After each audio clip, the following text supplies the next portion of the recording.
today. Looks like we have a smaller crowd today. I think the rain is keeping people away. I was so late today because of the traffic was terrible. I normally drive my motorcycle, but today I drove my car, and I think when everyone's in their cars and it's raining hard, everything slows down a lot. But I'm not complaining because we need the rain. Yeah. After, 2 years ago, I think we had a drought, right? You know what a drought is, right? Okay. So it was 2 years ago, right? 2 years, I think. Yeah. Well, we had to ration water, but we had a drought. Why don't we say it together? Drought. Drought. Okay. So you know what a drought is, right? It's when there's not enough rain and it's dry. So when we had a drought last time, after that, I said, I will never complain about rain or typhoons. So, because obviously both of them are important to having enough water. And so I hope that this rain helps fill up the reservoirs. Actually, that's another word. You know what? We talked about this word too, I'm sure. Yeah. So Taiwan has many reservoirs, and they've been very low recently. So why don't we say this together? Reservoir. Voir. It's kind of a French pronunciation. Reservoir. Reservoir.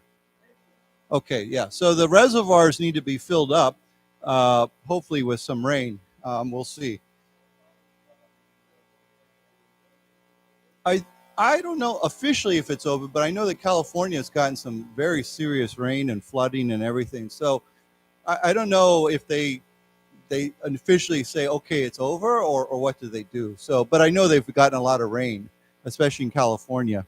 So, yeah, and I know Australia has problems with this very often, and they had a lot of rain and flooding too. So anyhow, we'll see. I think this is supposed to last until through tomorrow, and then maybe stop a bit. But we'll see if it comes back again next week or whatever. But yeah, I know that Taichung needs rain, but Kaohsiung and Tainan especially need rain. It's even more dry down there. And of course, Taipei, it rains all the time. So yeah. Okay, so I thought we would start with some stories that are on the front page of the newspaper today. This is one that's kind of interesting. It has to do with media. We don't talk about media too much, but this says Fox Dominion settle over 2020 election claims. Okay, now Fox, I think you know, is a very famous TV network in the United States. In fact, I believe it's still number one. It's the most popular news network in the U.S. in terms of the number of people who watch it.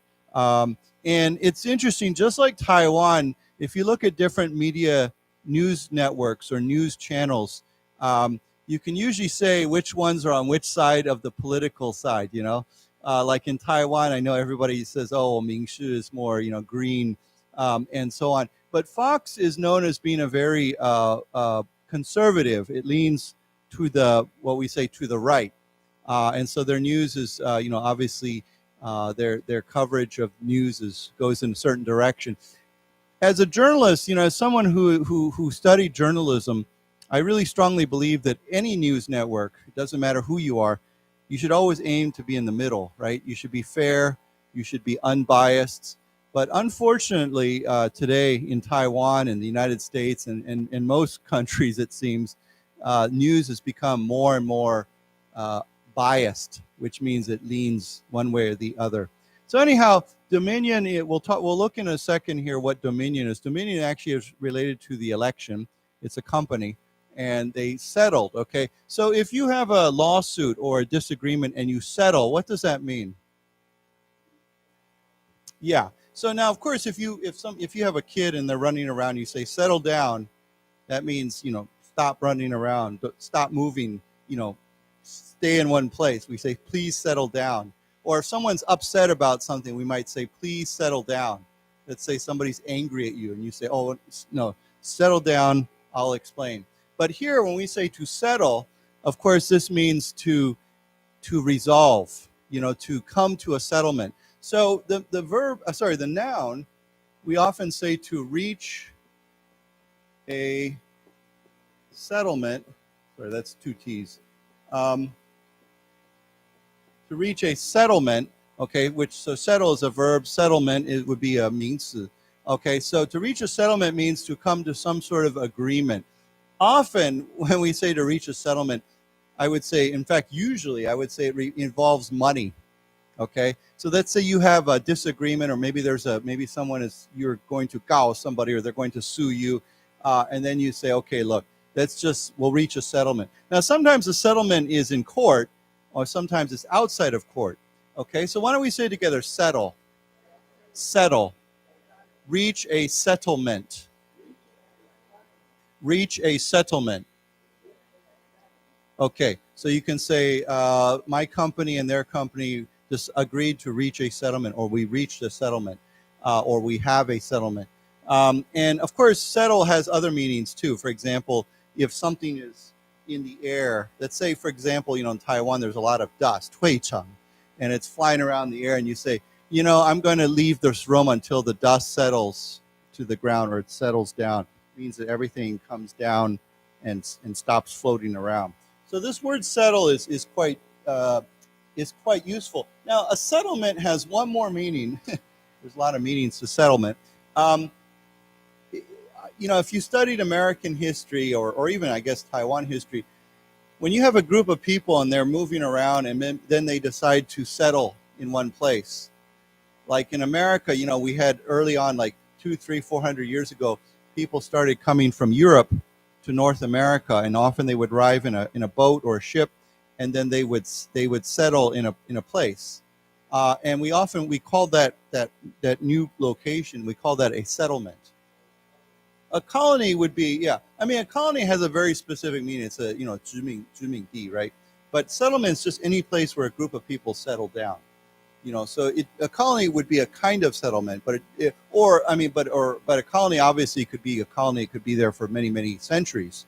But a new colony might be called a settlement. But any place where a group of people settle, you say, oh, there's a little settlement over there. So why don't we say it one more time, settlement? Okay. So they agreed to settle, this TV state or news network and this company agreed to settle over 2020 election claims. Now, obviously, somebody is making a claim here. They're saying something. So let's look at this article.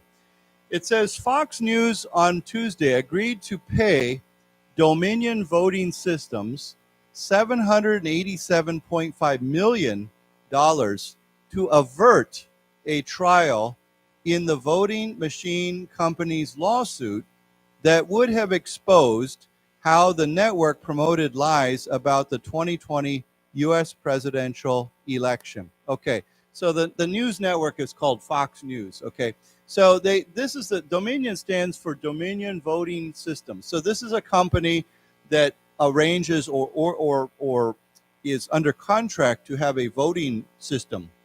Now, I know in Taiwan, voting is very simple, actually, and I like it. It's, you fill out a ballot and you write it. But in America, different states have different voting systems, and so one state might have a contract with this company, and this company will organize, and I shouldn't say organize, but they will install a voting system or manage a voting system. And maybe that voting system uses a machine or something else to get the votes. So that's the name of this company, Dominion Voting Systems. So they agreed to pay them. That's a lot of money, right? $787.5 million. Okay, so that's chi, right? To avert a trial. Okay, so this is a word I don't think we've ever learned before. What does avert mean? Avoid, but it is a little bit closer to the word, I think, prevent. Yeah, to prevent. Sometimes we say to ward off, so if you want to ward something off or prevent it from happening, avoid, to me, the idea of avoid means you go around it, right? You don't go towards it. But ward off or to prevent means or avert means to kind of prevent from happening, to keep it from happening, okay? So you stop something from happening. So you can see how the word avoid and avert have slightly different meanings. Avoid, you're going towards something and you avoid it. But avert means to just stop it or prevent it from happening. Okay. So why don't we say it together? Avert. Avert. Okay. Now, there's a word I just thought of that's very similar to avert, and I don't think we've studied it before, but okay. So if someone says, I have an aversion to something, it means that I do not like this, or I avoid it, or I don't want to touch it. I just don't want to. So for example, if someone says, I have an aversion to rock music, 摇滚音乐, it means I really dislike it. I don't like it. I try to avoid it. Or I have an aversion to, Greek food, or whatever, or beef. If someone doesn't like 牛肉. And so this idea of an aversion to something means it's something you don't like. You avoid it. You stay away from it. Okay, so let's say together, aversion to. Aversion to. One more time, avert. Avert. Okay, so they paid this money, Fox paid Dominion this money to avert a trial, okay, going to court, in the voting machine company's lawsuit. Okay, so this company sued Fox News, okay?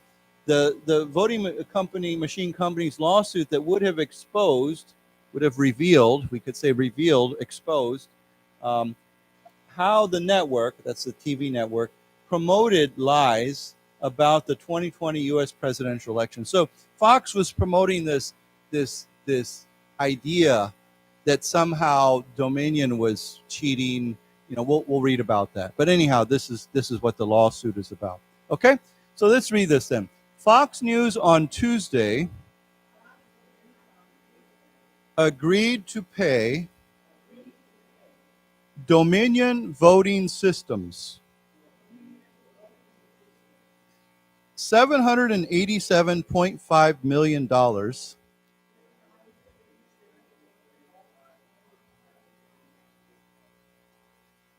Yeah, it's a long phrase. Don't worry about it. Okay, to avert a trial in the voting machine company's lawsuit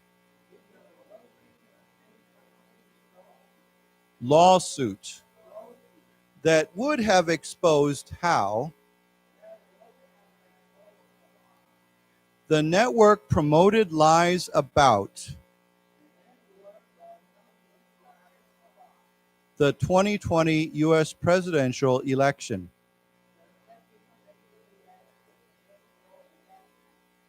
Okay, so once again, we see this company, they handle voting machines. Okay, that's what they do.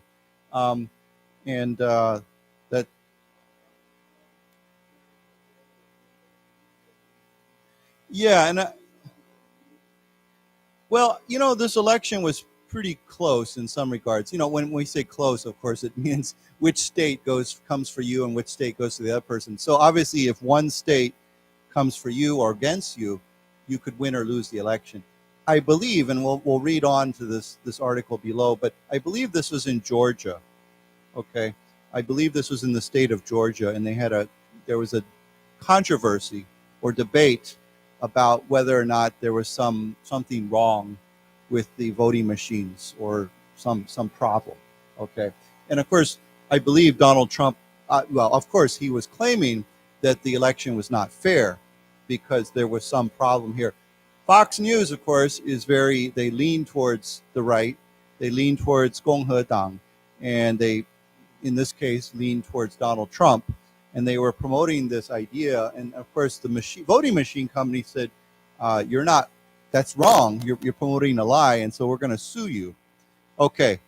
So let's go on and see, learn more about this. It says, the stunning settlement emerged just as opening statements were supposed to begin, abruptly ending a case that had embarrassed Fox News over several months and raised the possibility that network founder Rupert Murdoch and stars such as Tucker Carlson and Sean Hannity would have to testify publicly. Okay, so stunning, what does stunning mean, this second word? Shocking, yeah. If something is stunning, if you're stunned by something, it's simply another way of saying I was shocked by something, okay? So you could say, wow, that's really shocking. Now, stunning can be used in a positive sense too, right? I'll give you an example. If you say, wow, that scenery is stunning, that 风景 is stunning, we would not say that scenery is shocking unless there's something terrible about it. But if we say the scenery was stunning, it means it's amazing. So stunning can also mean amazing as well. If you say that model is stunningly beautiful, okay, it means that she is amazingly beautiful. Okay, so you could say stunning could be shocking, but it could also be amazing. Okay, either way. So let's say it together: stunning, stunning. Okay, so the stunning settlement emerged. Of course, emerge means to come out, was revealed. Okay, just as the opening statements were supposed to begin. Now, I think in a court case, there's always an opening statement. The lawyer from that side will make a statement to the court and the judge, and then the lawyer from that side will make an opening statement to everybody to begin the case. So just as opening statements were supposed to begin, abruptly ending a case. Okay, and what does abruptly mean? Suddenly, yeah, abruptly. You can say the song, I was listening to this song and it came to an abrupt end. Okay, it means sudden end, just stopped. Okay, so abruptly or abrupt. Now, if we say somebody is very abrupt in their speech or they're talking, it means their words are very, they don't use many words, or they end their words sentences very quickly. Abrupt. Okay. Often it feels like when someone speaks to you very abruptly, it might seem a little bit rude, or maybe they're unhappy. Okay. So why don't we say together: abrupt, abrupt, abruptly, abruptly. So abruptly ending a case that had embarrassed Fox News over several months and raised the possibility, of course, raised the possibility means created the possibility, that network founder Rupert Murdoch, okay, I don't know if you know this guy, but he's very famous. He's originally from Australia. I think he's an American citizen now, but he owns Fox, and he owns, he's a very rich guy. He owns a lot of different companies.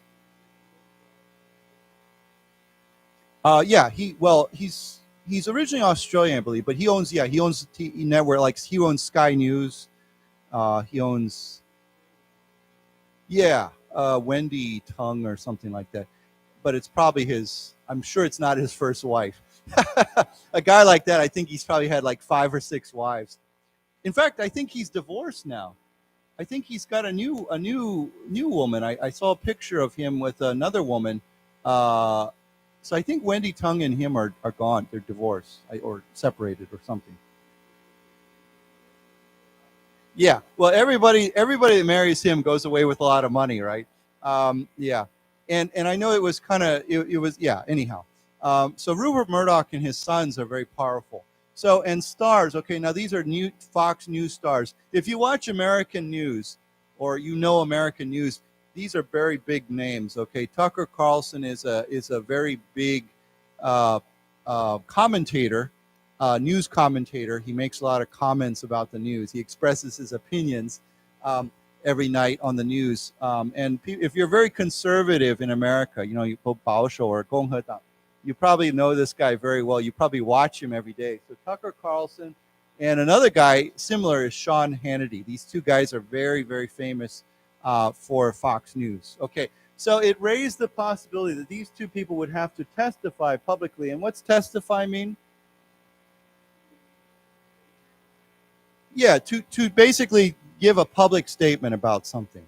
Now, this can be used for court.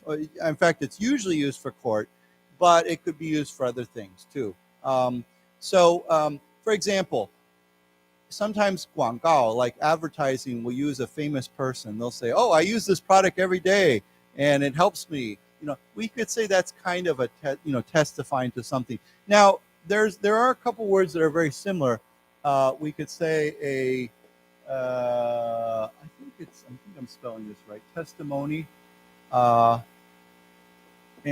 a testament, I believe that's spelled correctly. I'm not sure if that's an A. A, yeah, okay. Let me rewrite that.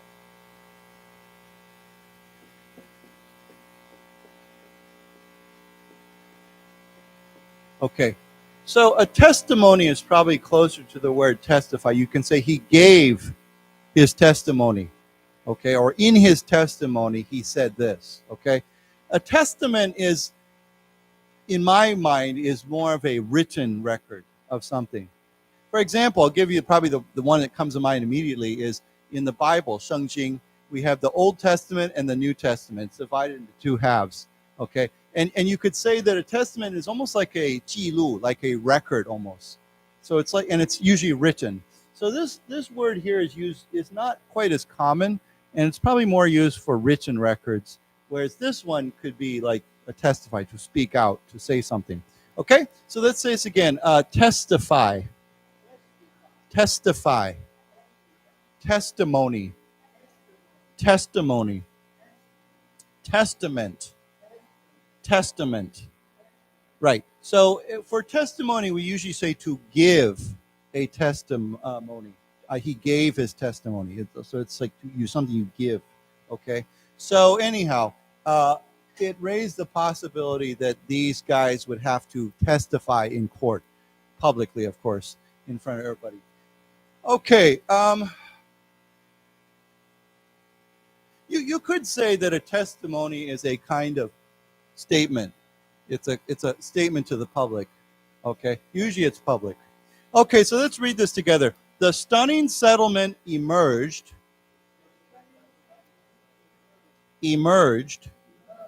just as opening statements were supposed to begin, abruptly ending a case that had embarrassed Fox News over several months and raised the possibility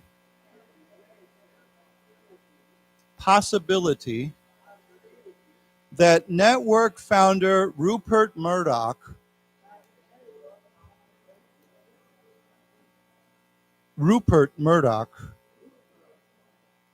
and stars such as Tucker Carlson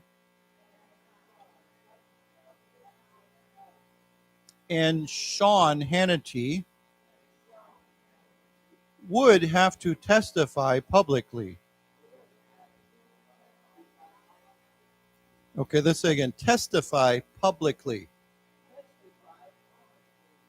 Right, okay.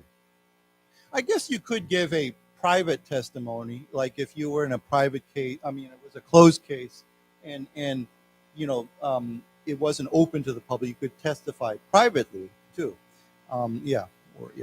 Okay, so let's go on. It says, the truth matters, lies have consequences. Dominion lawyer Justin Nelson told reporters outside a Delaware courthouse after Superior Court Judge Eric Davis announced the deal. Okay, so I think we've looked at this word, but what is a consequence? Yeah, it could be any result. We could have bad consequences. We could have good consequences. You could say, what are the consequences of doing this? You know, what happens because you do something? I think maybe a little. It has slightly. Sometimes it has a slightly more negative. It's used in a negative sense, but I think you could also have positive consequences from something. It's just what happens because of something. So here he says, lies have consequences. If you tell a lie, there's going to be something that happens, or there's something that results from that. So let's say together, consequences. Consequences. Okay, so it's a pretty common word. So that he says the truth matters. The truth is important. Okay, and then of course, this judge said, okay, this is the deal they've come up with. So let's read this. The truth matters. Lies have consequences. Consequences. Dominion lawyer Justin Nelson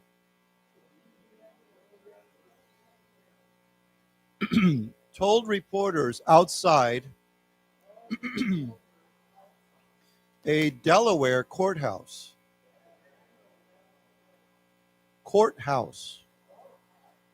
After Superior Court Judge Eric Davis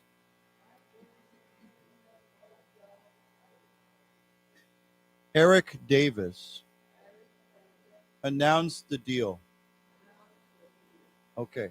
Of course, a courthouse, you know, there's one right across the street from us here, right? It's funny how we still use the name courthouse, even though it's usually a very large building. We could simply say court too, but courthouse refers to the building. It's when we say the courthouse, it's the actual building, not the court inside. Okay, that's a photo caption. So here it says, outside of the $787.5 million promised to Colorado-based Dominion, it was unclear what other consequences Fox would face. So it's not sure what other results or consequences. Let's keep reading. We can go on to the next paragraph.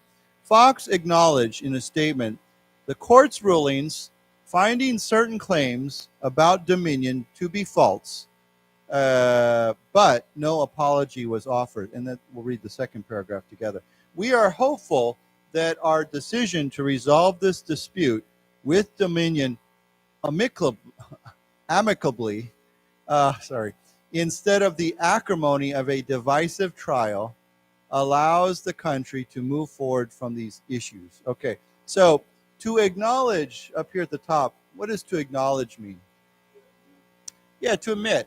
You say, well, you know, I acknowledge that, you know, he did a pretty good job, or I acknowledge that, you know, you're correct, you're right. It means to admit something. Yeah. So why don't we say together, acknowledge. Acknowledge. Right. And if you want to turn this into a mingsu, you call it acknowledgement. You add an M-E-N-T, acknowledgement. Let's say it together, acknowledgement. Acknowledgement. Right. You can say he gave a good acknowledgement, or in his acknowledgement, he thanked everybody. Okay. So Fox acknowledged in a statement the court's rulings finding certain claims about Dominion to be false. So they said, okay, yeah, the court found these are false claims, but no apology was offered. So they didn't say, we're sorry. Okay. So they didn't offer an apology. And with an apology, we always offer it. Well, I guess we could say to give an apology, but often we say to offer an apology. Okay. Then they go on and say, we are hopeful that our decision to resolve this dispute. And what's a dispute? Over here? Dispute, what's a dispute? And not criticize. What's another? It sounds very similar to this word. What is it? Disagreement. Yes, if we have a disagreement with somebody, we have a dispute with somebody. You can say, I have a dispute with him over this money. Or I disputed his argument. Okay, or I disputed what he said. It means I disagree with him. I don't agree with him. So why don't we say together, dispute. Dispute. And this can be a verb or a noun. You can have a dispute with somebody, or they disputed something, or, you know, so they want this, of course, here is a noun, means that they want to resolve this dispute, this disagreement, okay, with Dominion amicably. Let's say together, amicably. Amicably. And what does this mean? Right. So I'll write the root word for this. If you say somebody is amicable, let's say together, amicable. Amicable. That means they are friendly. You know, he's a very amicable person, a very friendly person. So if you resolve something amicably, it means in a friendly way. We're okay. You know, we're not going to keep arguing. Okay, so we're going to resolve this amicably. I don't know how you resolve something amicably if you have to pay them $787 million. That's very, yeah, I guess it's good it makes Dominion happy. So it says, instead of the acrimony of a divisive trial. So first of all, let's look at divisive. You can see what this word means, right? What does that mean? Look at the word divisive. What does it look like? Divided, right? It looks like something that divides people. So if you can say this is very divisive, or this issue or this problem is very divisive, it means it divides people. So, you can think of all kinds of things, especially in America, that are very divisive. People argue about gun control. People argue about, obviously, politics. People argue about social issues, okay? So we can say all of those things are very divisive because they divide people, okay? So why don't we say together, divisive. Divisive. Now, of course, this trial would be divisive because of people who may support Donald Trump. They might say, well, I agree with them. This Fox was correct. And then other people say, no, this is lies. And, so this is a very divisive trial. So he said, instead of the acrimony of a divisive trial, and this is a word I don't think we've looked at. What does acrimony mean? It kind of, it's something that's acrimonious. It means it's like the opposite of amicable. Okay. It's very angry. It's very, actually, that's a good word. It's very, very hostile. Yeah, hostility is a 名词, but you can say the hostility. Yeah, you could say the hostility, the acrimony, if something is very, people are arguing about something very bad.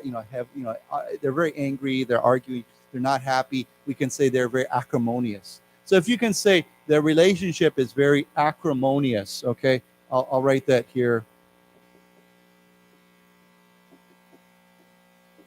Okay, acrimonious. Why don't we say it again? Acrimonious. Acrimonious. And then that word, acrimony. Acrimony. Yeah. So if you describe, often you say a relationship is acrimonious, or this argument, this debate was very acrimonious. It means it wasn't very happy. People got very angry, and So that's it's kind of like the opposite of amicably. Amicably. I always say amicably. Amicably. Oh, yeah. Amiable also means very, very friendly. Yeah, amiable. Actually, that's a good question. Yeah, amiable is a very similar word.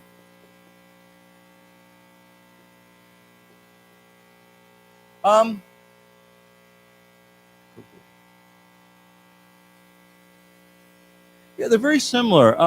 Amicably, I'll say it the wrong way. Amicably, yeah, amicable. Yeah, I would say amiable is probably a better word, for friendly. Amicably means kindly, in a good spirit, in a friendly manner, kind of a friendly, kind, happy way. But amiable is, someone who's very, nice person, again, someone who has good, we often describe someone that has very good humor. They're good-humored, good-natured person, very amiable. Okay. They're easy to get along with, So if you know someone who's very amiable, usually no one has any problems with them. So that's a good word too. Why don't we say it together? Amiable. Amiable. Right. So yeah. Okay, so let's go on and let's read these two paragraphs then. Fox acknowledged in a statement. Let's say it again. Fox acknowledged in a statement the court's rulings finding certain claims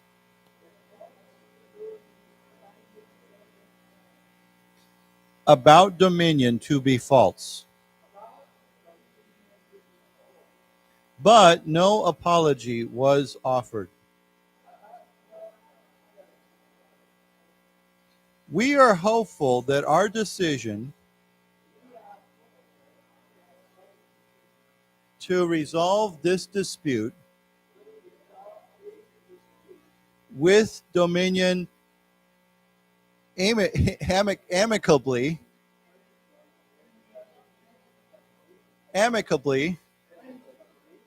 instead of the acrimony of a divisive trial, allows the country to move forward from these issues. Fox said. Right. So it basically allows America to move on. Stop arguing about this. Yeah. Yeah, you can tell I don't say this word very much. Amicably. Yeah, that's not a word I use every day. Yeah. Okay. Let's see here. Okay, I think we can go on to a different article. But any questions on this one? Yeah, this is a very, I think this shows one thing is that at least in America, I don't know about other countries, but if you are a news network, a newspaper, a new TV station, you have a responsibility to report the news correctly, right? And if you don't, there could be consequences, right? Financial consequences or legal consequences. Of course, here they avoided the legal consequences, but they had very, very serious financial consequences. So this is where it's very important that people are correct, right? They tell the truth. They don't tell lies about things. Because if you do, you could run into big trouble. Okay, so let's go on and look at another article. I thought this one was interesting. Of course, every single day, people are talking about Taiwan and China. I saw a very funny, it was on the local news last night. I had never seen this, and they showed it on Taiwan on one of the news shows, and I thought it was very, very interesting. Not this article, but something else. I told my friends it's very interesting how the Taiwan issue, I mean, we could call it issue, right, has become very central discussion among the American public. And there is, I saw a news clip from the United States on local news in Taiwan. They showed it, and I was kind of shocked. It was a guy, I believe he was the head of the, in America, everybody knows this group. It's called the NRA. Has anyone heard of this before? Yeah. So it's their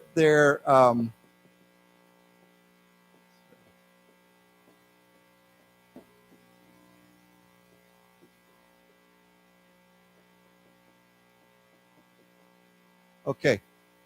A rifle is a long gun. Yeah, it's not a shou qiang. It's often used to hunt, but it's a long. We say a long gun. Okay, so let's say together rifle. Rifle. Actually, originally the word rifle is a specific kind of gun because in the barrel of the gun there are these grooves, and it makes the bullet spin, and it's more accurate. And so we often call that rifling when we make that. It was an invention about, 200 years ago to make guns more accurate. And so from that, we get the word rifle. So anyhow, the National Rifle Association is a very, very powerful association. And do you know what they promote? They promote guns. Now, that's a little bit of a simple way of saying it. It's more like they promote gun rights, okay? So they promote the rights of gun owners, or I guess we could say gun rights, or the right to own a gun, okay? So NRA is a very controversial organization because every time there's a shooting, like there's somebody gets shot or a bunch of people get shot, like there's a mass shooting. Of course, on one side of we talk about divisive issues, right?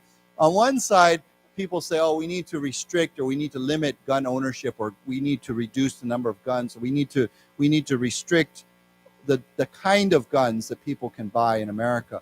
But the NRA is very, very strong in saying no. Americans have the right to own guns, and the government does not have a right to restrict guns. Basically, if you want to buy a gun, you should be able to buy a gun, and any kind of gun. And so the NRA, and it's very powerful. This is a very powerful group in America. And so I saw a thing on the news last night from America, and I think it was the head of the NRA, the head guy, and he was talking to this big rally, and he said, if we want to protect Taiwan, I was shocked he was talking about Taiwan.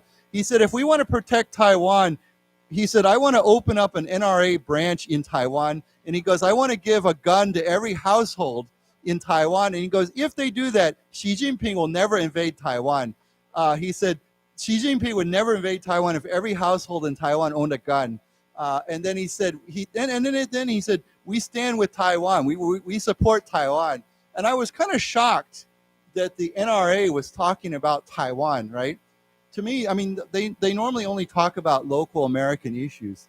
But for him to say we want to open up NRA, I mean, I don't think he was honestly being serious. I don't think the NRA is going to open a branch in Taiwan. And of course, you know, in Taiwan, gun ownership is not legal. But that's what he was saying. He says, if we want to protect, and I think his main point was that guns, private gun ownership in America is a way of protecting our way of life and protecting our country. You know, a lot of people say no country could ever invade America because Americans have too many guns, right? I mean, and they do. I mean, Americans have a lot of guns. And so his argument was America is safe because of guns. If Taiwan wants to be safe, they should consider this. Now, again, I don't think he was being completely serious. I mean, I don't think the NRA is going to try to open anything. And again, it's not even a question in Taiwan. But it's self-defense. So here's the argument. I'll give you the argument because a lot of my Taiwanese friends ask me about this. They're trying to understand this debate. In what they would say is that if you limit private ownership of guns, then the only people who have guns are who? The criminals, right? And then you cannot defend yourself. There's another deeper argument, and this goes all the way back to the beginning of American history. Remember how America was founded, the United States was founded, was the Americans rebelled against the British government, right? And they fought in the 美国革命, the revolution, to get their freedom. The argument is that, I mean, for some people, is that if private citizens cannot own guns, then the government's power is unlimited. The government can do whatever they want. The government wants to, you know, take away your freedom, they can do that. But if you own a gun, you have the freedom to say something, right? That's your right to defend your freedom. And so this is the American way of thinking about these things when it comes to gun rights. Now, of course, many Americans would say, yes, we do have the right to own arms or bear arms, or we have the right to have guns, but this is not an unlimited right, okay? So I think a lot of Americans, even people who are against guns, they would probably say, look, you can have your gun, but we want to restrict who can own a gun or what kind of gun you can own, you know? Because in some states right now, it's pretty amazing. I spend way too much time on YouTube. I waste so much time on YouTube. But right now, I'll give you an example, and this is kind of funny. Sorry, I'm off the topic here. But I've been watching these videos where in America, especially in the South, in Texas right now, they have a huge problem with wild pigs, okay? You know, farmers, there's these wild pigs, and they're big, you know, big pigs, and they're wild, and there's hundreds of thousands of wild pigs. You know, they have babies very quickly, right? And so they're all over especially the South, and these pigs are terrible because they dig up the farms, they dig up the land, they kill the local wildlife. If there's wildlife, they kill the wildlife. They're dangerous. If you get too close to them, they can attack you. So these pigs are a real pest. And so Americans are basically the farmers and people who they go out there and they kill these pigs, and they can kill and kill and kill and they still can't kill enough. There's hundreds of thousands of pigs. But I was watching these videos, and these guys go out there with machine guns, you know, not normal hunting rifles, but machine guns, you know, like the Army uses. And they're just shooting as fast as they can, shooting pigs, just killing pigs. And, you know, every night they go out there and they just kill hundreds of pigs, and it's still not enough. So, but anyhow, I thought it was kind of funny that these Americans are using machine guns, military weapons against these pigs.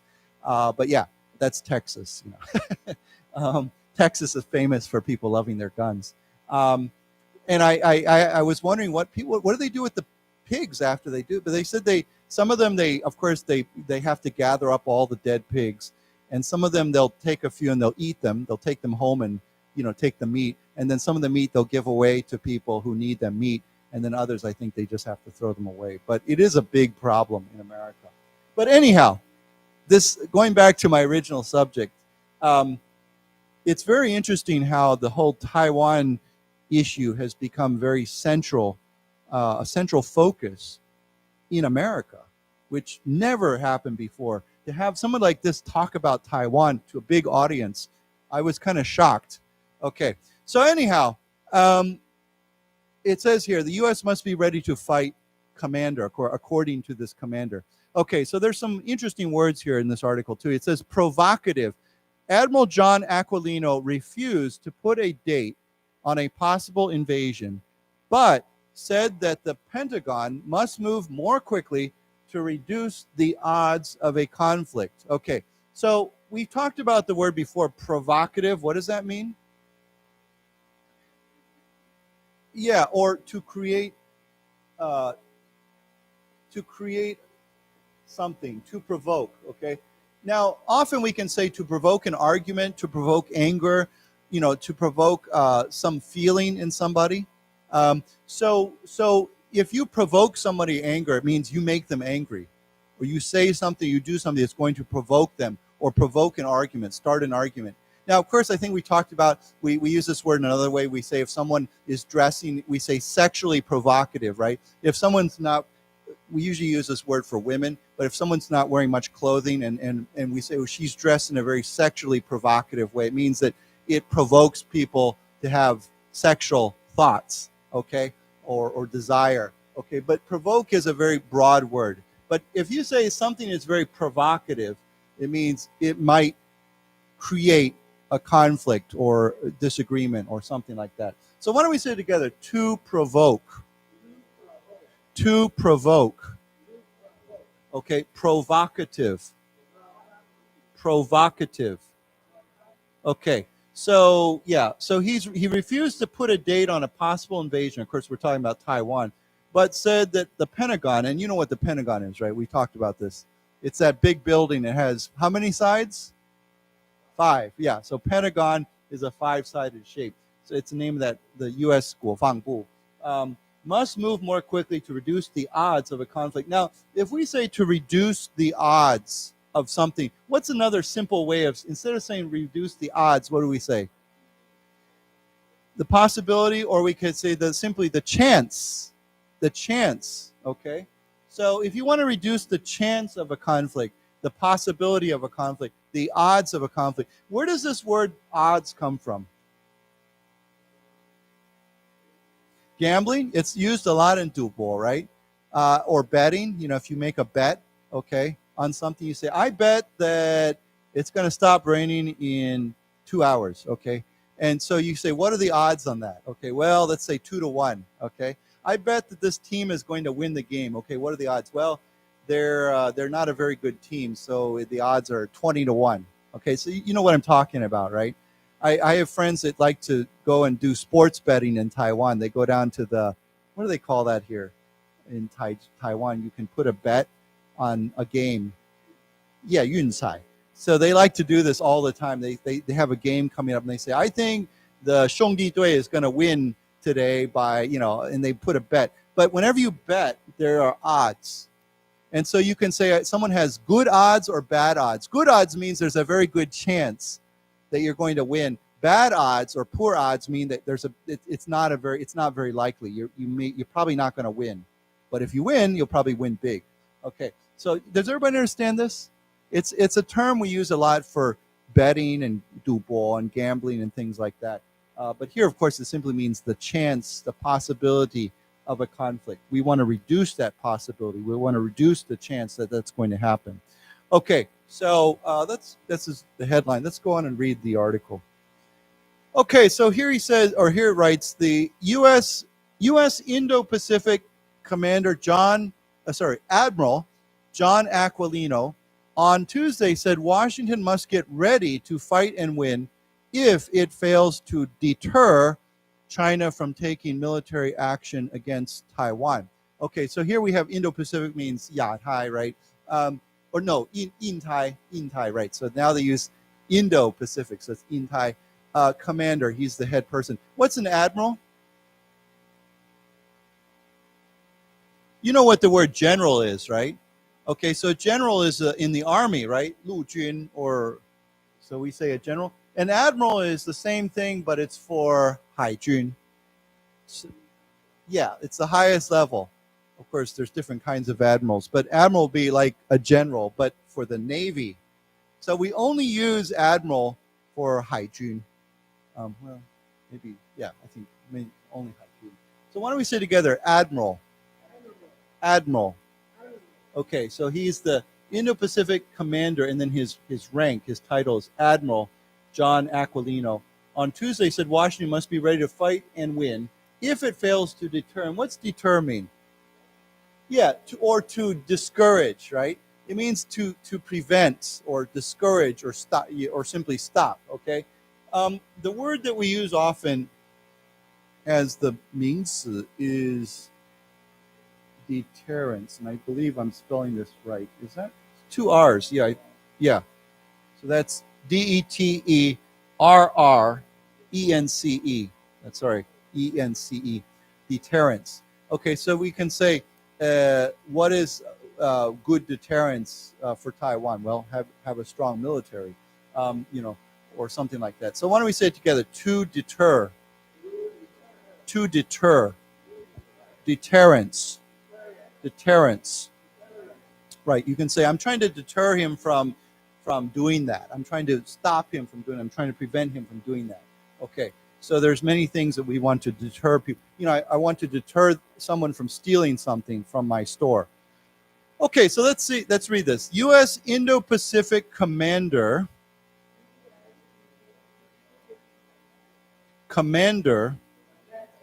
Admiral John Aquilino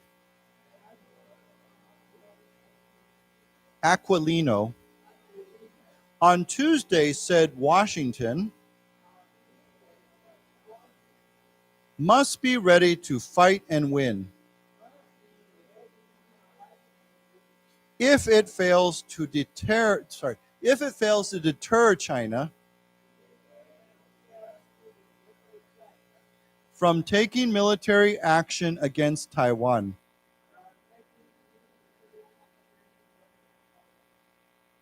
Okay, so it says, speaking during a U.S. House of Representatives Armed Services Committee hearing, Aquilino declined to put a date on a possible Chinese invasion of Taiwan, saying that, for me, it doesn't matter what the timeline is. Okay, so this is, in America, 美国大会, the U.S. House of Representatives. That's, I think you know what that is, right? There's a Senate and the House of Representatives. The House of Representatives Armed Services Committee. So this is a 委员会 inside the House of Representatives. So it's a hearing, right? And a hearing is like a session where the Congress members ask questions, right? Maybe there's a special issue and they call people in and they want to hear what they have to say. So we call that a hearing, right? So and this is another place where we use the word testimony, right? Someone might testify or give their testimony in front of a hearing. Okay, so Aquilino declined to put a date. Okay, so if you decline something, we talked about this before, what does that mean? You refuse, or refuse sounds like it's a stronger sounding word. Decline sounds a little bit more polite, right? If you say, I decline to help him, or I decline to give him that information, it sounds a little bit more less harsh, right? If you say, I refused, that sounds like, no, I'm not going to do it. But if you decline, it says, I don't think I'm going to tell you that. So we say decline to put a date on a possible Chinese invasion of Taiwan means that he would not say, well, I think, or this is when this might happen. He's not going to give a date. Okay, I watched part of this hearing, and it's funny, the Congress members kept asking them the same question, and he kept saying, well, I don't know, there's different people have different ideas. So he said, for me, it doesn't matter what the timeline is. And what's a timeline? Yeah, it's like a schedule. Or if you look at history, right? In history, there's often a timeline. Like if you look at the timeline for Taiwan's history, right? You can say, well, Taiwan in 1640, this happened, and then in 1895, this happened, and we have a timeline. It's like a history, okay? But here, a timeline is more like a schedule. I don't know what the time. If someone asks you, what is your timeline for for retiring? Okay, let's say that for retiring, 退休, and you could say, well, I think that next year I'll probably start to wrap up my job, and then by the second year I will leave my company, and then I will, so you give like a schedule. So here it's like a schedule. Okay, so let's say together, timeline. Timeline. Okay, so let's read this together. Speaking during a U.S. House of Representatives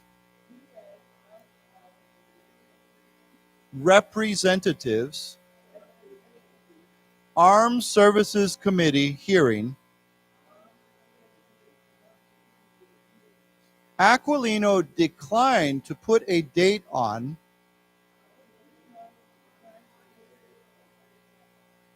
a possible Chinese invasion of Taiwan, saying that for me, it doesn't matter what the timeline is. Okay, let's go on. I'm responsible for finding a way to prevent this conflict today, and if deterrence were to fail, to be able to fight and win, Aquilino said. Okay, so here's that word, deterrence. Okay, so he says, my job, I'm responsible for finding a way to prevent this conflict today, but if that doesn't work, if the deterrence fails, then we have to be able to fight and win. Okay, so let's read this. I'm responsible for finding a way to prevent this conflict today, and if deterrence were to fail, to be able to fight and win, Aquilino said. Okay, that's a photo caption. So Aquilino's assessment that other top military commanders were guessing regarding the date contrasted with his predecessor, Admiral Philip Davidson, who suggested in 2021 that China could invade Taiwan within the next 6 to 10 years. Okay, so what's an assessment? Well, look at the word in the beginning, assess. What does to assess mean? Yeah, I would say that's probably a good word, or a close word to that, is to evaluate something. We could maybe also say to analyze. If we kind of study it, we look at it, we evaluate it, we analyze it, we assess it. Those are all ways of looking at something to kind of study something. And it always requires you have to look at it more closely, right? So why don't we say together, assess, to assess, assessment, assessment. And then this word, to evaluate, to evaluate. And then the noun is what? Yes, evaluation, evaluation. And then this word, to analyze, to analyze. And what's the noun of that? Yes, analysis. Okay, so we turn that to analysis, analysis. Okay, so why don't we say together, analysis, analysis. Right. So yeah, these words are all very similar. Okay, so his assessment that other top military commanders were guessing about or regarding the date. The date, of course, mean the date that China might attack Taiwan, or contrasted with his predecessor. Now, when we say something contrasted with something, what does that mean? If you say my ideas contrast, what I said or what my position is really contrasted with his position or his ideas, what does that mean? It means it's very different from, okay? So often we say, what is there's a great contrast between this and this. For for example, when I think of a great contrast, color contrast, I think of black and white, right? Black and white are like opposites, right? So you can say there's great contrast between the colors of that room and the colors of that room. There's a great contrast between my beliefs and his beliefs, okay? So contrasted with his predecessor means that there's a great difference between, okay? So why don't we say together, contrasted with. Contrasted with. And contrast, of course, can be a 名词. You can say there is a big contrast between this and that, okay? Now, this is another good word. What is a predecessor? The person who, what? The person who comes before you, usually in the same position, right? So, for example, who would be Tsai Ing-wen's predecessor? Ma Ying-jeou, right? So, whenever we say the person who was there before me in that same position is your predecessor, okay? So why don't we say together, predecessor? Predecessor. Okay, so he thinks that everyone is just basically guessing. There's no, he says, I don't know.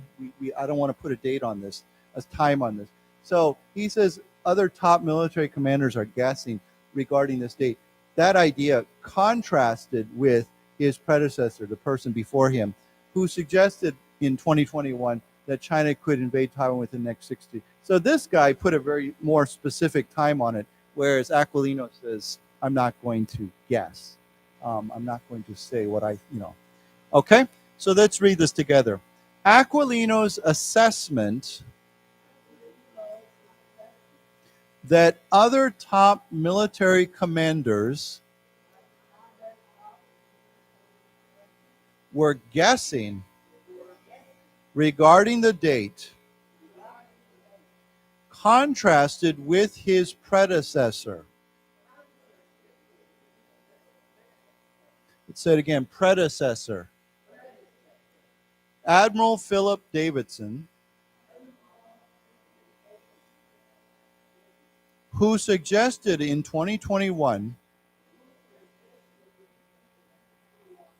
that China could invade Taiwan within the next 6 to 10 years. Okay, let's go on.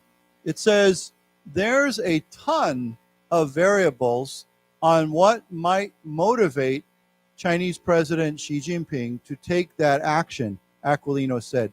It's our job to convince him every day that it would be a bad choice. Okay, now what is a variable? What would be another word for variable? Yeah, there's a word I'm thinking of. It starts with an F. What is it? Do you know? When we analyze something or we evaluate something, we have to look at many different what? Does anyone know that? Very close, very close.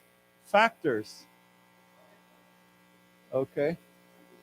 So you can say, what are the factors in this, as I look at this issue or this question, I have to look at many different factors. There's this and this and this and this. We could use that word in a very similar way to variables. What are the variables in this question or this issue? Okay. So why don't we say together, variables, variables, factors, factors. Okay. So he said there's a ton of factors. You know what ton means, right? T-O-N. Ton means, yeah, dun. But this is a very common expression. If we say I have a ton of problems, what does that mean? A lot of problems, right? So this word ton is often used when we say I just have a lot, So you can say right now I have a ton of things to think about. Yeah, it's a very, very common expression. So he says there's a ton of variables or ton of factors on what might motivate President Xi Jinping to take that action. What's motivate mean? What makes you do something, right? If we turn this word to motivation, I think the Chinese word is what? 动机, right? 动机, right? So to motivate is a 动词. You can say, what motivates you to go to work? What motivates you to get up in the morning? What makes you want to do something? Okay? So why don't we say together, motivate. Motivate. and then the 名词 motivation. Motivation. Right, you could say for many people, their main motivation for working is money, right? They want to make money or success or something like that, right? So there are many variables or a ton of variables on what might motivate Xi Jinping to basically invade or attack Taiwan. It's our job, when he says our job, the U.S. military, to convince him every day that would be a bad choice. So basically we want to deter him from making that choice. Okay, any questions on this? Okay, so let's read this. There's a ton of variables. Variables on what might motivate Chinese President Xi Jinping to take that action. Aquilino said, it's our job to convince him every day that it would be a bad choice. Right. Let's see here. Aquilino added that estimates of a possible Chinese invasion of Taiwan were based on an order directing the Chinese military to develop the requisite military capability by 2027. Let's read these two paragraphs together. Asked if he believed the threat of a Chinese invasion had grown over the past few years, Aquilino said, the trends for the threat are in the wrong direction. There's no doubt about that. Okay. So anyhow, you know what estimates are, right? Yeah, it's like kind of like an educated guess, right? You're not just guessing, but you're making an educated guess. You think, well, based on all these factors, I estimate that these things are going to happen. So why don't we say together estimates? Estimates. Now, as a 动词, we say to estimate. Notice the pronunciation difference.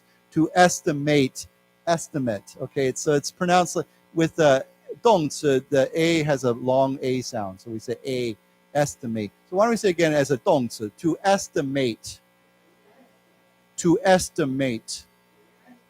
Okay, so but here it's a 名词. So the estimates of a possible Chinese invasion were based. What do we base? Of course, we say educated guess. So what do you base? What variables? What factors were based on an order directing the Chinese military to develop the requisite military capability by 2027? This is a good word. What is, if you say something is requisite, what does that mean?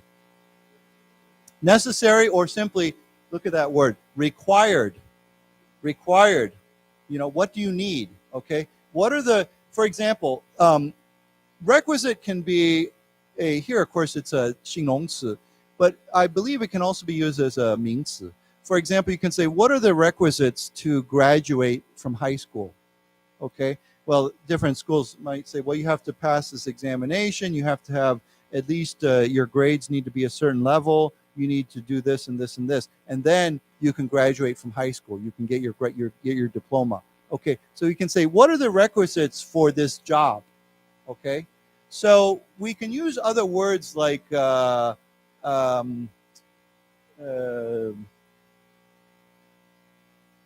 as a 名词, we could use words like what are the requirements? Okay. What are the, that's probably the best word. I mean, you can see they're very similar, but develop the requisites. Now, of course, but here it's a 形容词. So why don't we say it again? Requisite. Requisite. So the requisite, necessary, needed, required, those are all similar words. Military capability, and we've talked about that word before. What is capability?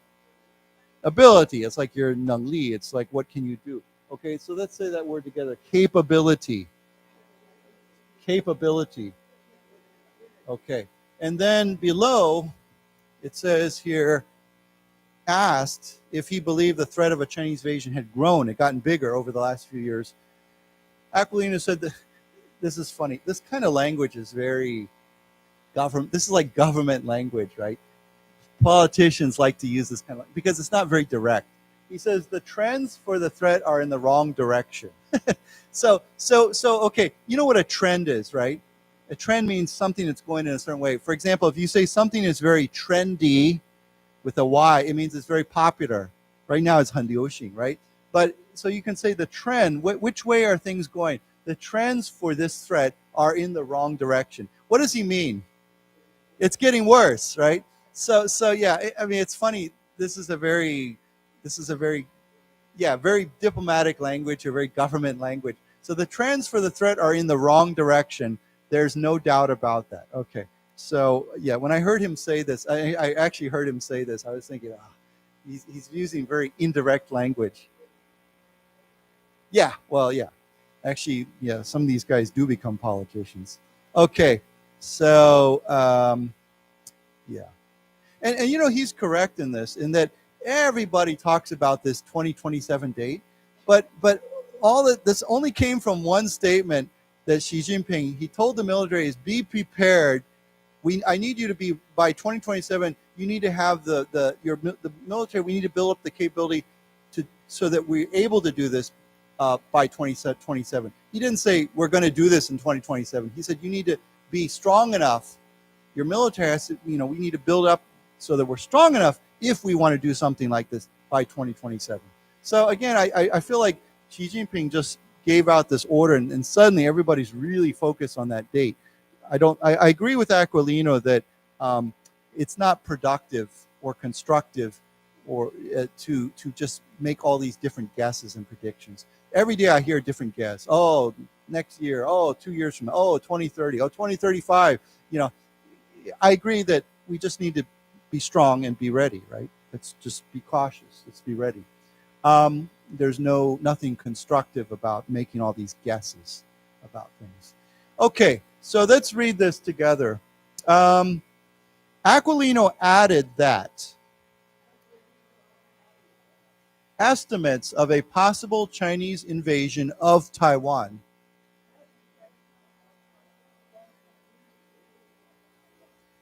were based on an order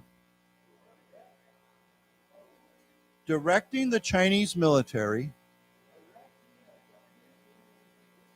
to develop the requisite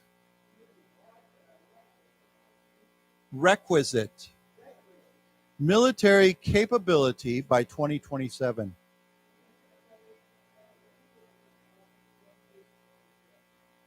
Asked if he believed the threat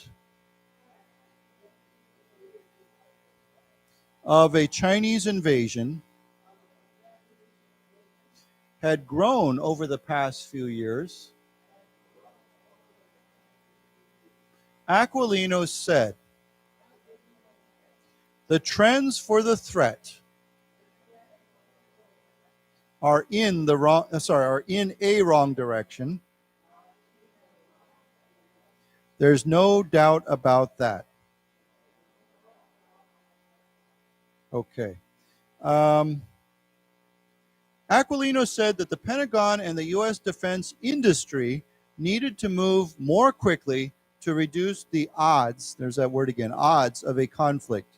However, U.S. military forces in the region are fully prepared for any scenario. Okay, so we already talked about odds, but what's this word? I think we learned this once. What does the word scenario mean? Yeah, it's like a possible situation that you consider this might happen, right? So for example, we could say, often we speak like this. We say, in the scenario of a typhoon, what will you do? Basically, if this happens, or in this possible situation. So scenario is a possible situation, something that might possibly happen. You can see the word's a little bit similar to the word a scene, right? But it's something that might happen. So it's not necessarily going to happen, but it could happen. So often if you're making emergency plans for something, like an earthquake or typhoon or invasion, there are different scenarios that we have to consider. What if this happened? What if that happened? What if that happened? Okay? Does everybody understand that? Okay, so why don't we say together scenario. Scenario. Okay, so he said they're prepared for any scenario, okay? Whatever happens, regardless of what happens, okay? They're prepared. Okay, so let's read this. Aquilino said that the Pentagon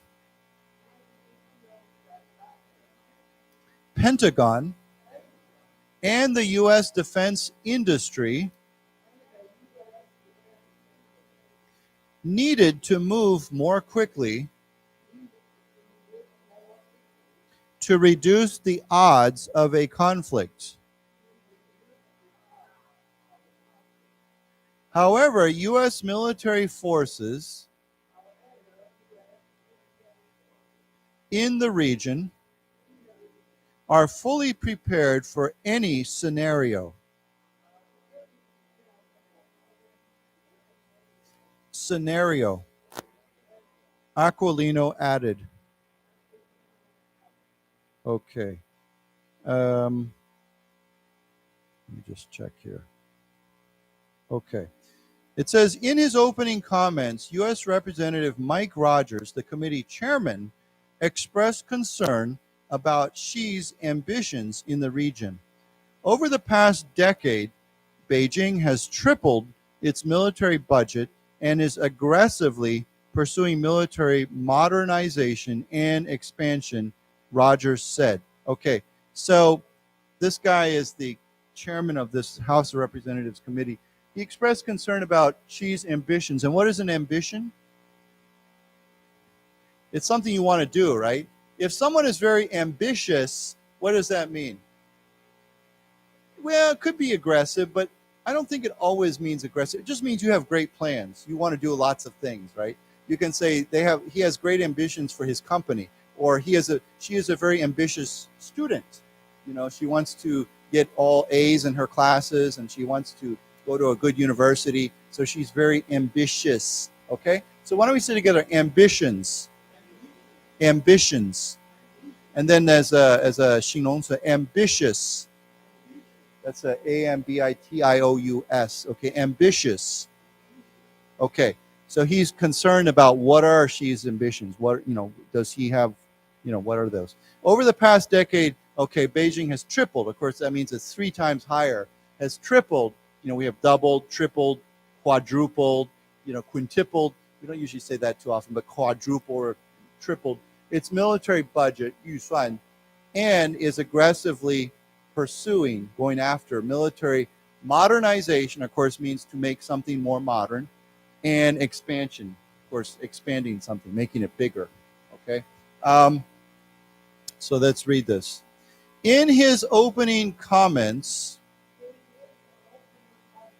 U.S. Representative Mike Rogers, the committee chairman, expressed concern about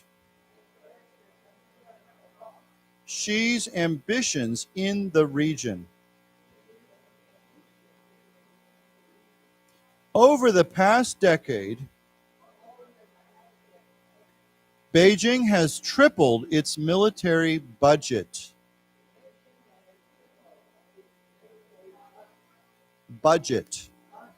And is aggressively pursuing military modernization and expansion. Rogers said. Let's say that word again, modernization. Right, okay.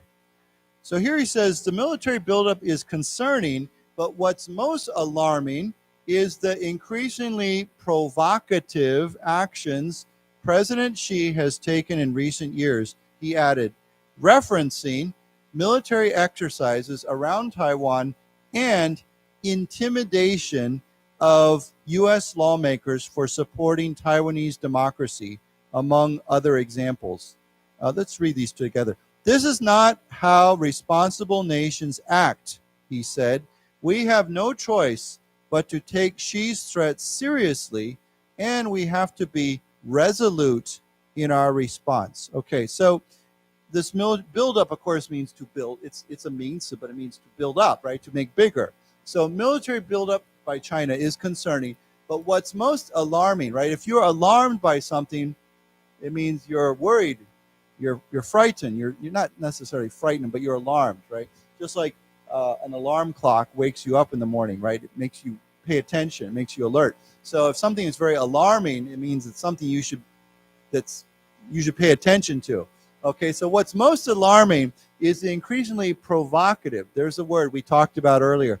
Provocative actions President Xi has taken. So these actions are provoking. They're creating trouble or provoking other problems. Okay, so provocative actions, referencing. Now, of course, when we say referencing, we could simply say referring to. Okay, referencing. I'm referencing that, or referring to something. Referring to what? Military exercises, yanxi, okay, around Taiwan, and intimidation of U.S. lawmakers. Of course, this could be basically American members of Congress. What does intimidation mean? Yeah, to intimidate. To intimidate means to threaten, but it could also mean kind of to try to frighten.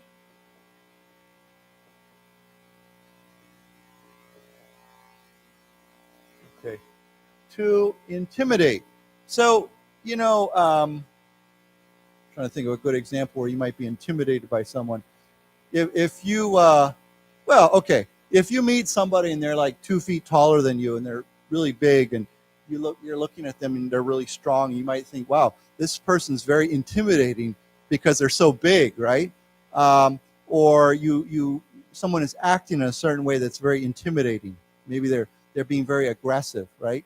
We say that their actions are very intimidating. It makes me feel a little bit alarmed or scared or worried. Okay, does everybody understand that? Okay, so why don't we say together, to intimidate. To intimidate. Okay, and then, of course, intimidation. Why don't we say together, intimidation. Intimidation. Okay, so China is trying or is successfully intimidating U.S. lawmakers for supporting Taiwanese democracy. Okay, these are just some examples. Okay, so I know that American lawmakers, not just in America, in other countries too, when they try to support Taiwan or they want to visit Taiwan, the Chinese, 大使馆 embassy will write a letter saying you should not go, warning them, if you go, you're going to hurt the feelings of the Chinese people or something. I don't know. But they try very hard to intimidate people not to go, okay, or support Taiwan. And then he says, this is not how responsible nations act. He said, we have no choice but to take Xi's threats seriously, and we have to be resolute in our response. And what does resolute mean? Determined, right? Strong. Okay, often we use these words together, strong and resolute. Determined, resolute.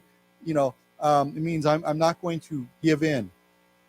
Okay, so why don't we say the word together, resolute. Resolute. Right, remember I think I taught you before, if you say he was going to resolve, or we say, we resolve to something, it means we are determined to do this. We are going, we resolve to declare our freedom. This is a word that we don't use every day, but it means we're determined to do something. Now, of course, resolve means something else too. It means to 解决 something. To resolve an argument means to settle an argument, right? To resolve this disagreement. But here it means we resolve to declare our independence, or we resolve to stand up strong. It means we're going to fight. We're going to stand strong to do something. So that has a different meaning, and that's related to this meaning. Resolute, to be strong. Okay?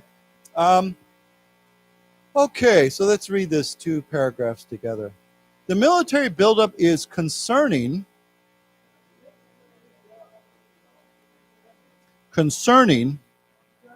but what's most alarming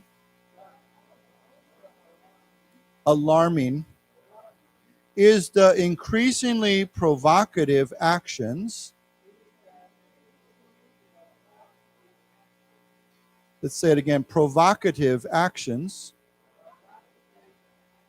President Xi has taken in recent years. He added, referencing military exercises around Taiwan and intimidation of U.S. lawmakers for supporting Taiwanese democracy,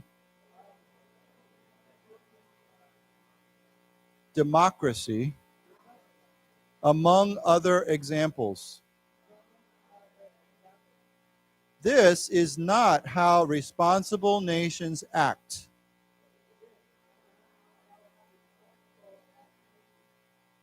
He said, we have no choice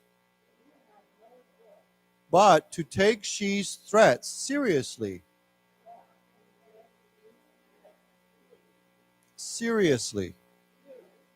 And we have to be resolute in our response.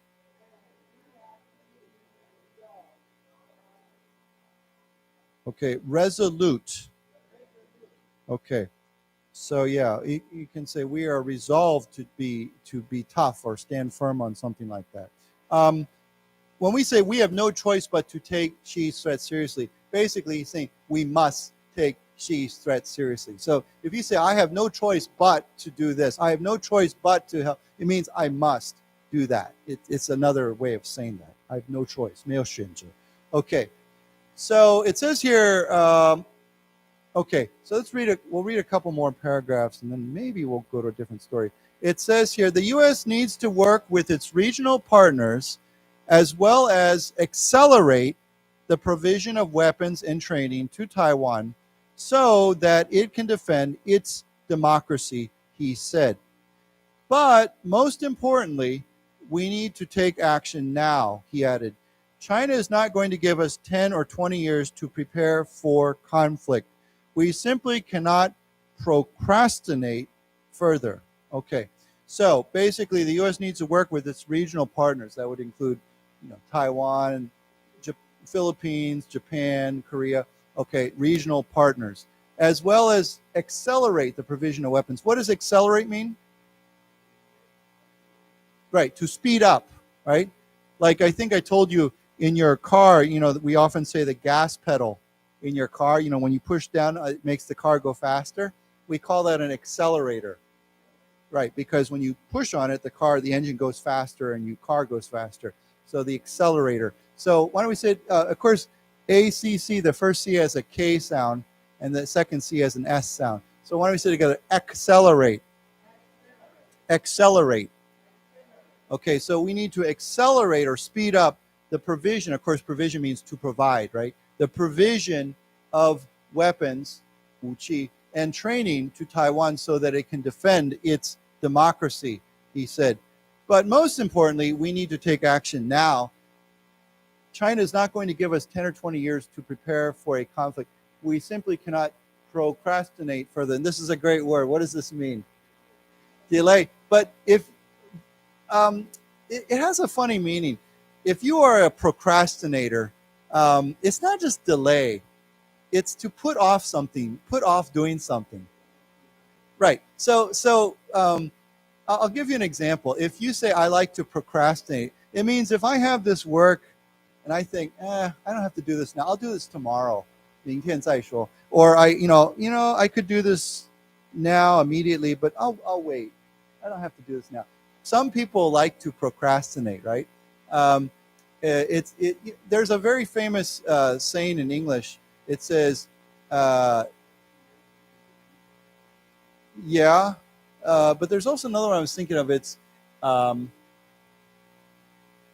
this is a funny expression. It's about procrastinating. It says, never do today what you can put off until tomorrow.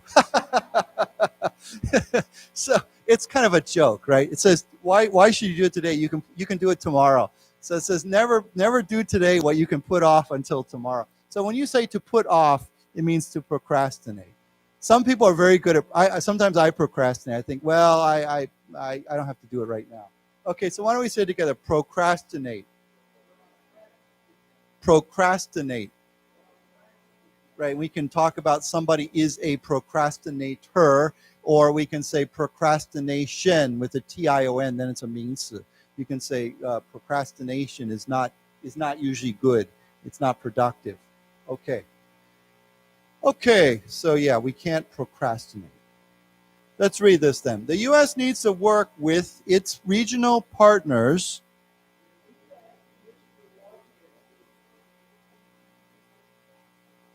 let's say it again, regional partners,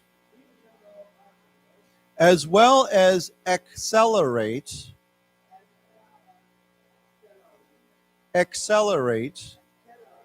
the provision of weapons and training to Taiwan so that it can defend its democracy. Democracy, he said. But most importantly, we need to take action now, he added. China is not going to give us 10 or 20 years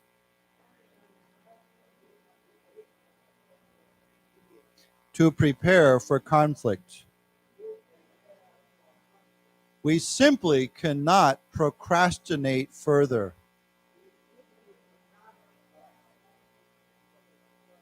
Let's say it again, procrastinate.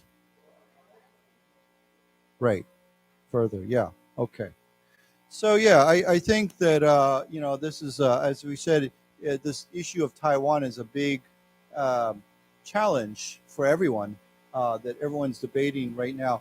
Actually, I wanted to quickly look at this article was right next to this other article. I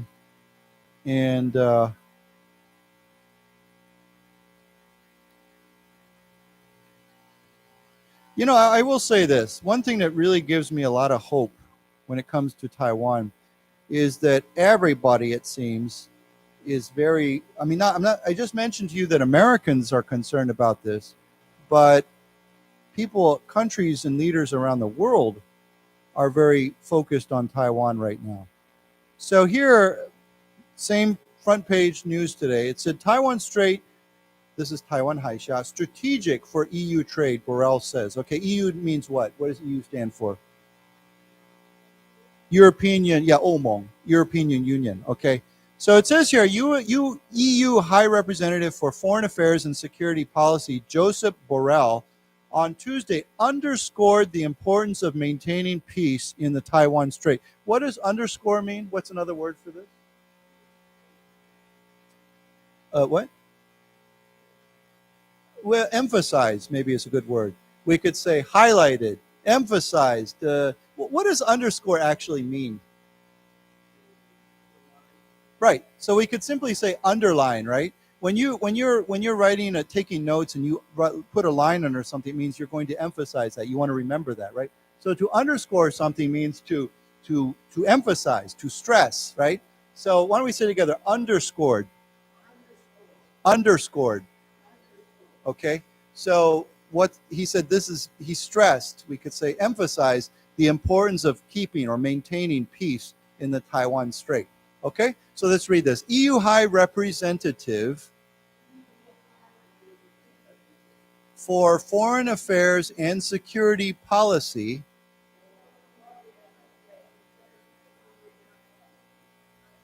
Joseph Borrell, on Tuesday underscored the importance of maintaining peace in the Taiwan Strait. Okay. Speaking at a plenary session of the European Parliament, Borrell described the Taiwan Strait as the most strategic strait in the world, in particular for our trade. Okay. To be honest, I don't know the exact meaning of plenary. I know it's a common word for Congress. I don't really know. You have to go home and Google that. But it's a word we use for, it's a technical word we use for like assemblies or Congress, like, or Lifa, whatever. I don't know the exact meaning of it, but you can look it up. So anyhow, it's a plenary. Maybe it means preliminary. I have to check. Like an opening session, maybe, of the European Parliament. Now, this is like the 欧盟大会 or something. I don't know what they call it in Chinese, but European Parliament. He described the Taiwan Strait as the most strategic. Now, we talked about this before. Strategic means what? It's, yeah. How do I described this to you before? We talk about strategy and tactics. Okay, strategy is like your big plan. Right, exactly. So if something is strategic, it means it's very, very important to everything, right? To the bigger picture, the bigger thing. So it's the most strategic strait in the world, in particular for our trade, for their Maoyi. Okay, so let's read this together. Speaking at a plenary session of the European Parliament, Borrell described the Taiwan Strait as the most strategic strait in the world.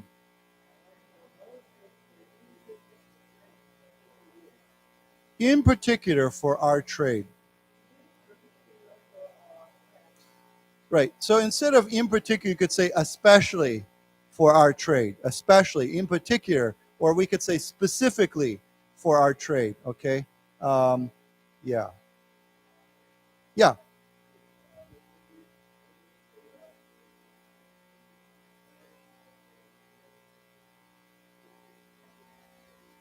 I don't think the EU has a military arm. I mean, the EU doesn't have it's not a military alliance. The NATO is, Beiyue, right? Beiyue is a military alliance, but EU is not it's more of a political alliance. So I don't believe they have any sort of obligation to defend each other. But today, I believe most EU members are members of NATO also. So, people think if it's military, they think of NATO. EU is more political and economic alliance or grouping. So, yeah. But anyhow, we're pretty much out of time, but I wanted to just mention this because I think this was to say that Taiwan Haixia is the most strategic strait in the world, is really something, especially for trade. I read that 70% of trade or shipping, I know it's over 50% of shipping goes through the Taiwan Strait, of global trade goes through the Taiwan Strait. So it's very, very, he's correct. It is very important. So it is what? Well, but for everything, I mean, all kinds of trade. I mean, not just Taiwan's trade, but of course, Japan's trade. If you look at even this statement here, right? He says this is sorry, it's kind of small, but here this is the South Korean president. He said cross-strait tension is a global issue. Okay, it's a global issue. It's something that everybody, the whole world, is concerned with. Okay, so I think that one thing that Taiwan can be comforted by or take hope from is that everybody is focused on this issue.